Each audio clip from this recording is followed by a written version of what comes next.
So yun mga idol, mga ka-farmers, no, ito yung step na ginawa natin, no, sa pagbabad ng binhi na itatanim natin gamit yung palatak palay seeder.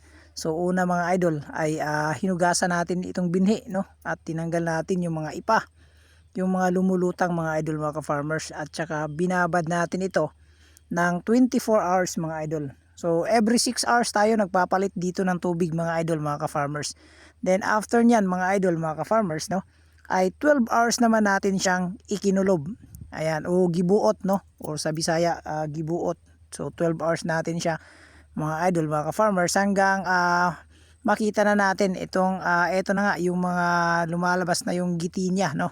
Giti sa Tagalog yan mga idol, sa Bisaya ay ibang iba yan. Sa atin sa Bisaya ay ligtik, no, umupay pagligtik o yung paglabas pa ng giti niya mga idol, mga ka-farmers.